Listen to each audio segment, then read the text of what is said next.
As many of you may know, Season 7 for PUBG on Xbox One and PS4 is right around the corner. Season 6 is entering its last week of play, and then we'll have about a week in between the end of Season 6 and the beginning of Season 7. And for a while now, we knew that Season 7 was going to bring back Vikendi.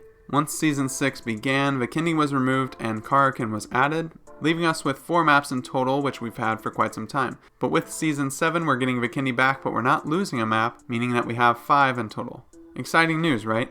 Maybe. It depends.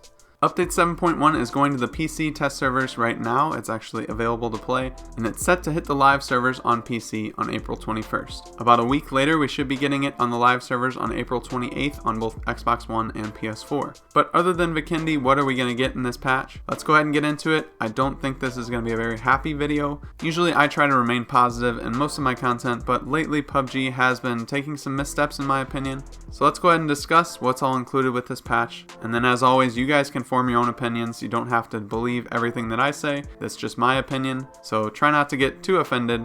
But before we get into it, make sure to like the video if you end up finding it useful and subscribe to stay up to date on everything that I publish. And really the major thing for this update, the major thing for Season 7 is Vikendi. Vikendi's back, but it's not like it's a brand new map. So Karakin was a big deal in Season 6 because it's a brand new map, a brand new experience. Season 7 just brings back a map that we didn't even want to get taken away in the first place. I like these maps because they're different. It's not the same exact experience over and over. I loved Vikendi for the snow and the different terrain, and overall I just thought it was a fun map to play. But apparently PC players had a bunch of issues with the map. Even some console players, I guess, had issues. In the very beginning when Vikendi was introduced, it was terrible. The loading on it was awful, but they got that pretty much resolved, and I thought it was in a great state when they eventually took it away, besides the fact that they took out some compounds and it just looked off. There were just flat lands where buildings used to be, and you could tell that the buildings used to be there, and then all of a sudden they were just gone. It's like aliens came down and just wiped out entire towns, and they just left the land as is. They didn't have any extra terrain or trees or anything like that to make it look more unique.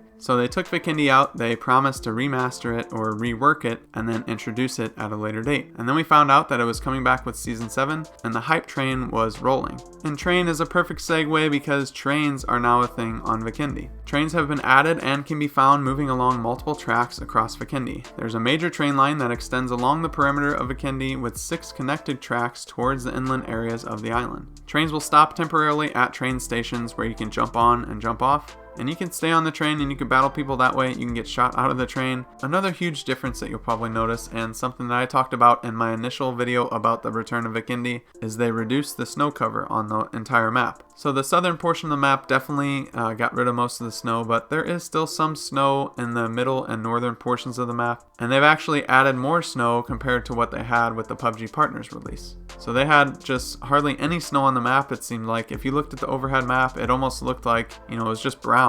It didn't have any color to it, and there was hardly any white patches anywhere, but now there's a little bit more snow. So I like that they took our feedback and they added some snow back, because that's what made this map so unique and so awesome to play in my opinion.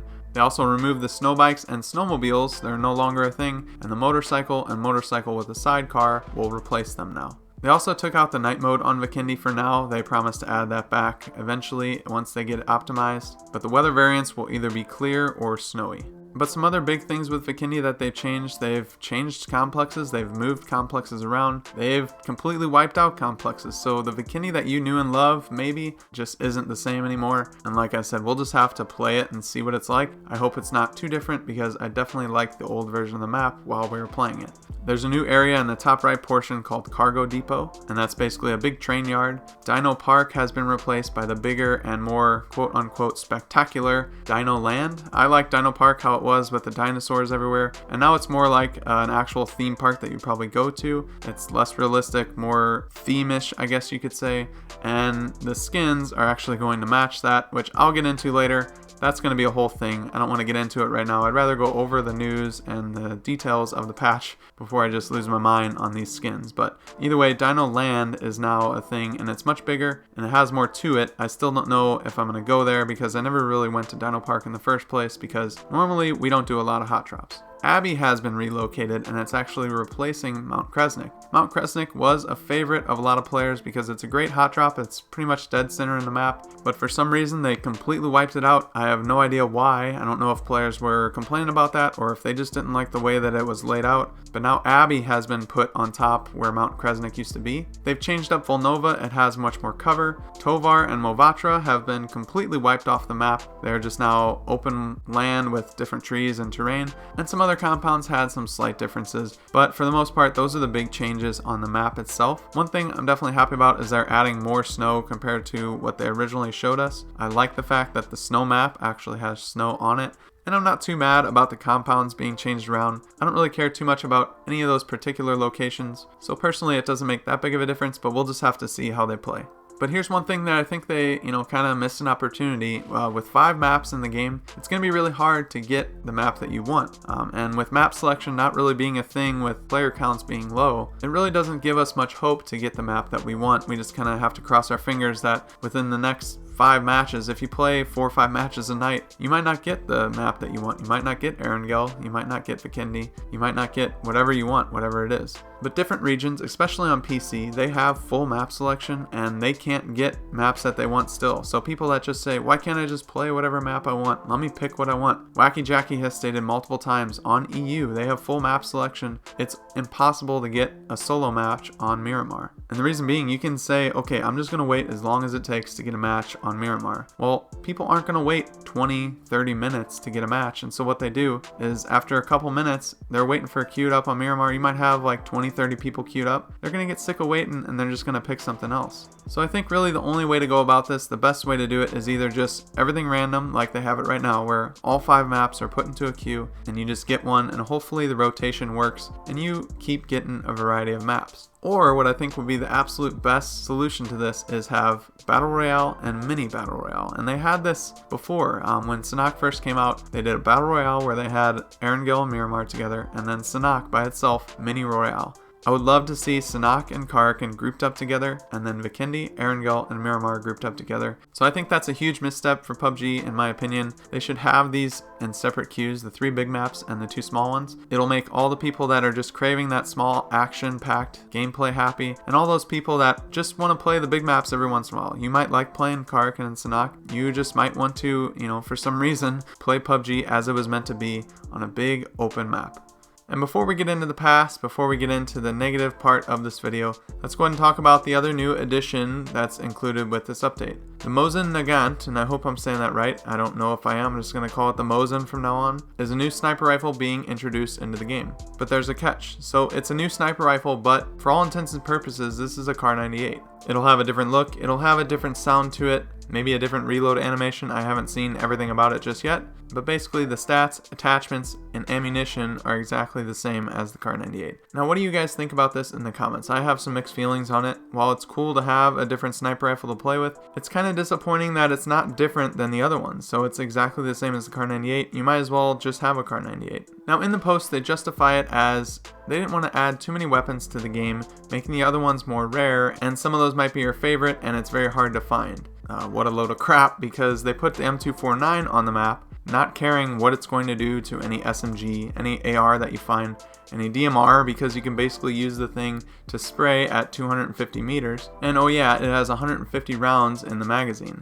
So they want to be cautious adding a new sniper rifle to the game, thinking that, you might not want to have the Kar 98 or M24 if it's more powerful. People might get upset because of a skin they bought. They're not going to use the Kar 98 as much because they want to use the Mosin. But you take the M249 and the DBS out of the care package, and the M249 just basically puts the other assault rifles and SMGs to shame, because the amount of rounds that you can have in one magazine and the rate of fire and the damage that it does, there's really no reason to use any other gun in my opinion if you find it.